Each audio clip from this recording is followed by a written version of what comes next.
Yo les bros, bienvenue sur Spatule Bro, je suis le chef et on se retrouve pour une petite review hebdomadaire saisonnière du troisième cours de la dernière série d'animation Bleach The Thousand Year Blood War, et aujourd'hui on va parler de l'épisode 3. Et pour le coup, on l'a évoqué dans lors des deux premières reviews, on nous avait promis de l'inédit par rapport au manga, et cet épisode nous montre qu'on a eu de l'inédit par rapport au manga. Et ce n'était pas un simple ajout cosmétique, pour le coup, c'était, quand je dis cosmétique, c'est-à-dire, viens, on met un peu plus de combat, on monte le bankai de machin. Non, là, on a un vrai ajout qui rajoute quelque chose à l'histoire d'origine, au manga d'origine, qui vient peut-être réparer, en quelque sorte, quelques petits égarements du manga d'origine, et ça fait plaisir. Je parle bien sûr de tout ce qui tourne autour de l'histoire du capitaine Ukitake. J'espère que c'est ça le nom, je me tape pas la honte. Ukitake et de son pote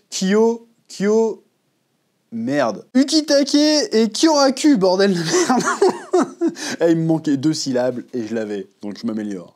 Donc ça c'était sur un peu leur histoire d'amitié et sur l'enfance de Ukitake. Ça c'est un ajout total de l'animé. J'ai vérifié le manga il y a 5 minutes pour être sûr. D'ailleurs je me suis perdu dans la lecture, j'ai lu quasiment un tome entier, mais c'est pas grave. Tant mieux même. Du coup non, c'est un ajout qui a été... Alors je sais pas s'il était absolument nécessaire, mais dans tous les cas il est bienvenu. Pourquoi ? Parce que cette scène dans le manga... disons que le fait que Ukitake se pointe, il fait « Oh non, le roi spirituel est mort, vous inquiétez pas, j'ai son bras gauche dans le cul, je l'ouvre et puis je me sacrifie pour aller réparer la merde ».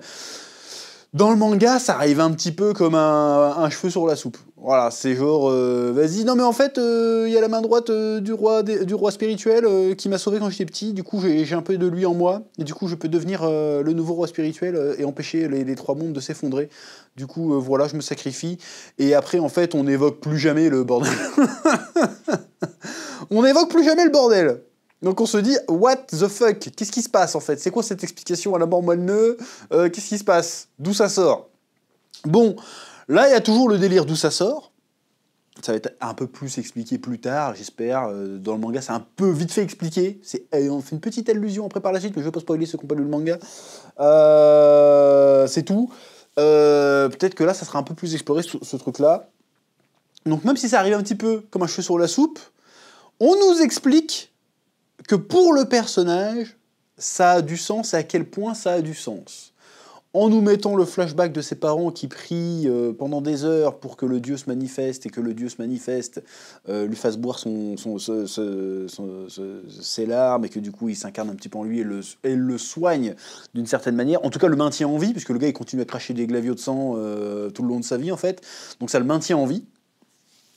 Ça le guérit pas. Et donc on le voit vivre sa vie, pourquoi il veut devenir capitaine, comment il devient capitaine et tout ça. On le voit aussi comment il rencontre Kyoraku, du coup, il devient son pote, la belle amitié qu'il y a entre les deux, tu le vois, ils ont un petit rituel en bouffant des madeleines pleines d'alcool.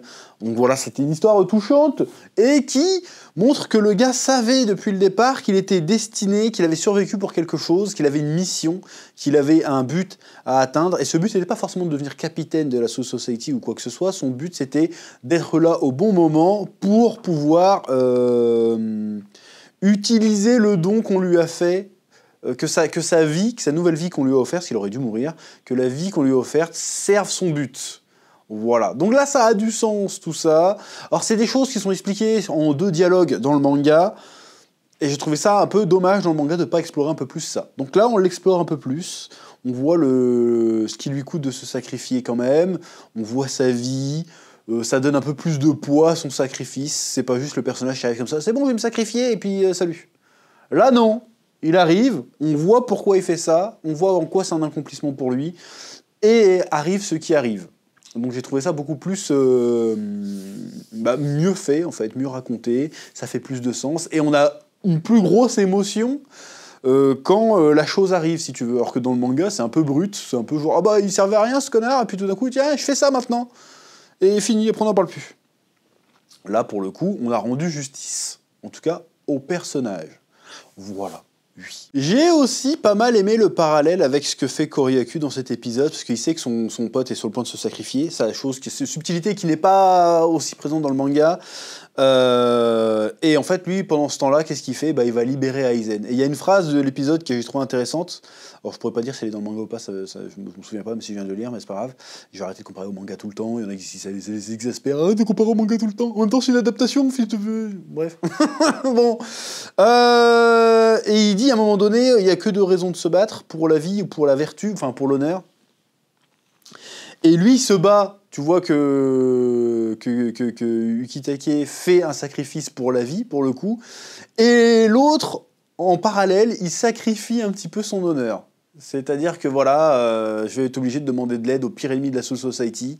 Enfin, à l'autre pire ennemi que la Soul Society, et malgré le mal, tout le mal qu'il nous a fait, je vais devoir aller le chercher lui, parce que en fait, c'est notre dernier recours. Donc je sacrifie un peu mon honneur pour sauver le monde, si tu veux, en quelque sorte. Et il va chercher Aizen, que certains appellent le GOAT, hein, qui est un peu un des méchants emblématiques de de Bleach, qui est le méchant emblématique de Bleach, hein. Je veux dire, en termes de charisme, en termes de... Voilà, Yuaba, il est gentil, mais c'est pas Aizen. Voilà, Aizen, c'est Aizen, quoi.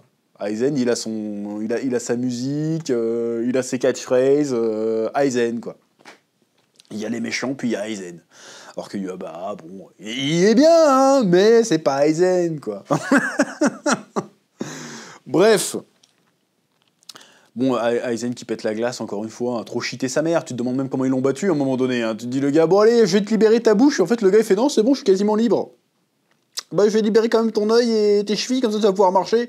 Ouais, mais je peux déjà le faire en fait, donc à quoi ça sert? Le gars qui essaye de le toucher, il a plus de main, il fait bon, non mais il me touche pas parce qu'en fait, mon énergie spirituelle a fait un mur autour de moi, parce que elle est contenue autour de moi, donc si vous me touchez, vous allez vous faire déchiqueter. Bon, je veux bien m'asseoir sur ton truc, et on va voir si je vous aide ou pas. Il laisse le suspense, le bâtard, on va voir si je vous aide ou pas.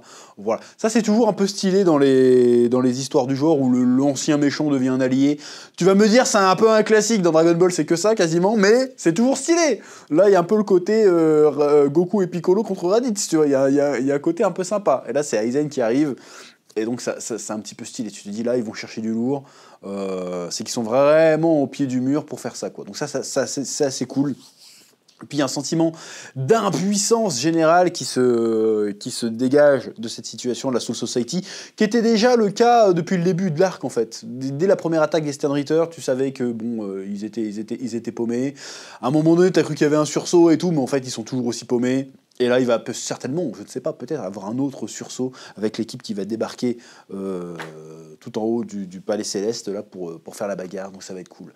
Et le combat Ichigo-Yuaba qui se poursuit, qui était bien stylé et tout aussi. Bon, il y a peut-être une petite erreur d'animation parce que t'as l'impression qu'il a 3 épées Ichigo à un moment donné. Parce qu'il n'est pas qu'avec une lame, mais il a l'autre dans son... Enfin, la lame avec laquelle il se bat, il a dans le dos en même temps, c'est un petit peu bizarre. Mais l'enchaînement d'animation est plutôt stylé quand même. Tu vois que tous les personnages, même le Shadow et l'autre, là, ils essayent de faire des trucs, alors que dans le manga, ils sont juste là, mais qu'est-ce qui se passe? Voilà, c'est un peu cool, le remake essaye de soigner le truc, ça marche pas. Voilà, il se passe des trucs sympathiques.